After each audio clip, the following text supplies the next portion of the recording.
7,641 islands, 82 provinces, 4,189 municipalities, and 491 cities. But aside from these numbers, did you know that Philippines has a lot to offer when it comes to beautiful tourist destinations like Boracay, Siargao, Bohol, Bicol, and a lot more. And that is the reason why I decided to do the Philippine Loop. To discover, to explore, and to share to all of you the raw beauty of our country, Philippines. Kaya tara, samahan niyo ako pumadyak at magtasin ang mahigit 5,000 kilometrahe ng bansang Pilipinas at suingin ang paiba-ibang klaseng klima ng ating bansa. Yakapin ang kultura at paniniwala ng kapwa nating Pilipino.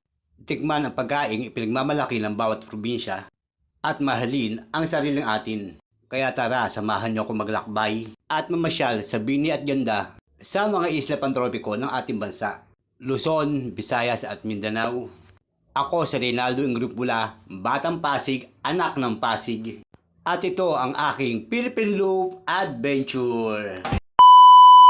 Ito ang kwento sa likod ng panglabing-isang araw ko sa may kalsada. Mula sa bayan ng Apari ay pumadyak ako ng 10 kilometro hanggang sa marating ko ang bayan ng Kalamanyogan, pero butas lang ang interior ko ng mga oras na yan. Niraraning plat ko na lang kasi wala akong makitang vulcanizing shop.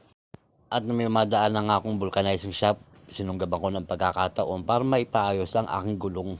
At pagkatapos mabulkanize ng interior ng aking bisikleta, bumalik na uli ako sa may kalsada. Pero pagbalik ko, halos hindi lang ako makapadyak sa lakas ng hangin.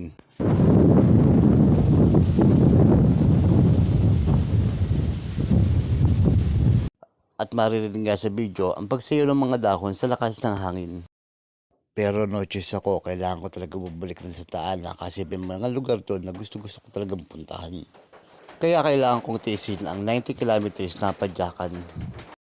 Kaya mula Kalamanyogan, pumadyak ako ng 70 kilometers hanggang sa Martin ko ang bayan ng Bugay. Buti na lang plat ang kalsada rito kasi kung papadyakan ko ang 90 kilometers tapos ganito kalakas ang hangin, siguradong mayroon ako ng gusto. Kaya mula Bugay pumadyak ako ng 25 kilometers hanggang sa Martin ko na nga ang Arco ng Gonzaga.